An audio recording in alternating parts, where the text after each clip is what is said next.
Tidak bisa dipungkiri, hampir semua nasabah pinjam online itu takut dengan yang namanya pihak ketiga pinjol.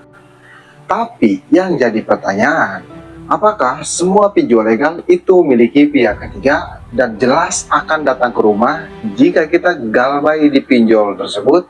Nah, di video kali ini saya akan bongkar daftar pinjol legal yang memiliki pihak ketiga. Dan yang pertama, pasti bikin kamu bertanya-tanya. Tapi sebelum pembahasannya, buat kamu yang bergabung ke grup WA Galbay, untuk linknya ada di deskripsi video ini. Grup WA Galbay itu gratis, tidak ada biaya apapun. Nah, kita kembali lagi ke topik pembahasan. Usahakan jangan skip-skip video ini, karena satu persatu saya akan jelaskan apakah akan datang ke rumah kita atau tidak. Nah, kita langsung saja ke topik pembahasan. Untuk pinjol yang pertama, yaitu Shopee Paylater dan Shopee Pinjam.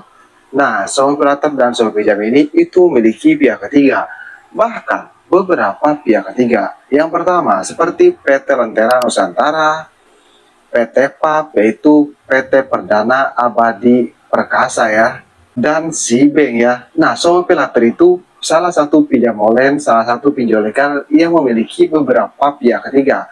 Cuman yang jadi pertanyaan besar nasabah itu, apakah pihak ketiga Shopee Paylater ini akan datang ke rumah nasabah?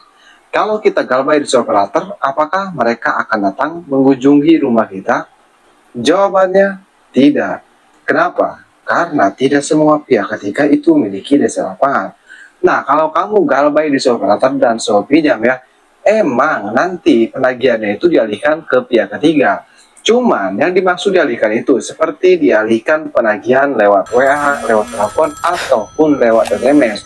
Penagihannya sama saja, yaitu lewat online. Cuman ditagihnya oleh pihak ketiga, bukan oleh Shopee Paylater dan Shopee Pinjam lagi.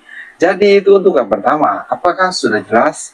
Saya rasa sudah jelas ya.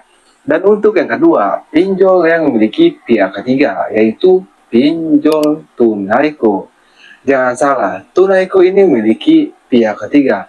Bahkan nih, desa lapangan Tunaiko ya, yang sering datang ke rumah kalian tuh, nasabah Tunaiko, itu dari pihak-pihak ketiganya, yaitu dari pihak Amarbank. Jadi desa lapangan Tunaiko itu dari Amarbank, bukan desa lapangan dari pihak Tunaiko ya, tapi dari pihak ketiganya.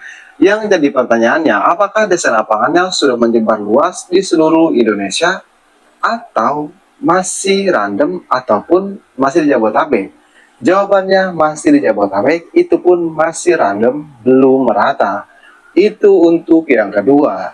Dan untuk yang selanjutnya, untuk yang ketiga, nah ini itu banyak penggunanya, bahkan banyak nasabahnya, tapi tidak sadar kalau memiliki pihak ketiga. Bahkan pihak ketiganya ini sudah menyebar luas di seluruh Indonesia. Pinjol apa itu? Yaitu TikTok Paylater dan Lazada Paylater. Kita satuin aja ya, karena sama-sama pihak ketiganya itu sama, dari pihak Akulaku. Jadi pihak ketiga TikTok Paylater dan Lazada Paylater ya, itu dari pihak Akulaku. Cuman apakah desa lapangannya sama merata seperti Akulaku bang? Jawabannya tidak ya, tidak merata seperti Akulaku. Cuman biasanya nih, misalnya desa lapangan Akulaku datang ke rumah nasabah, di sebelahnya atau misalnya kamu juga galbay TikTok Paylater. Nah biasanya itu akan sekalian ditagih, biasanya seperti itu.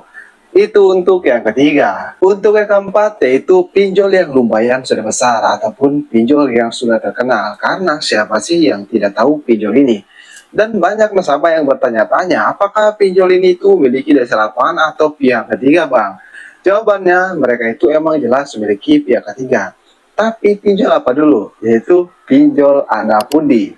Nah, Anapundi ini memiliki pihak ketiga dari TA Aset dan Bank DBS. Namun, yang jadi pertanyaan besar nasabah galbay Anapundi itu tentang pihak ketiganya. Apakah pihak ketiganya akan datang ke rumah kita atau justru tidak datang? Jawabannya tidak akan datang. Karena tidak semua pihak ketiga itu memiliki desa lapangan. Seperti yang saya bilang tadi ya, Tidak semua pihak ketiga pinjol itu memiliki DC lapangan. Jadi itulah 4 pinjol legal atau 5 ya, karena yang ketiga itu saya satuin, yang memiliki pihak ketiga di tahun 2025 ini. Dan yang 3 pinjol tadi ya, itu akan datang ke rumah kalian, yang 2 itu tidak akan datang. Cuman pertanyaannya, gimana sih cara menghadapi DC lapangan kalau pihak ketiganya datang ke rumah kita? Kamu tinggal simak video saya yang ini. Kamu bisa langsung klik saja. Atau kamu ingin tahu pinjol-pinjol apa saja yang aman digabai di tahun 2025 ya? Kamu bisa simak video saya yang ini. Di situ tertera daftar 40 pinjol legal yang aman digabai di tahun 2025 ini. Oke, jadi mungkin saja video saya mudah-mudahan bisa bermanfaat. Buat kalian semua nasabah pinjam online ataupun buat semua nasabah pinjol legal. Perlu diingat, yang namanya hutang piutang itu wajib dibayar. Cuman, kalau kadang kamu tidak punya uang, seperti ekonomi kamu sedang turun drastis, yang bagaimana lagi? Karena utamakan kebutuhan keluarga kamu, jangan utamakan kebutuhan pinjol. Oke, saya Kang Galbay, sampai jumpa di video berikutnya.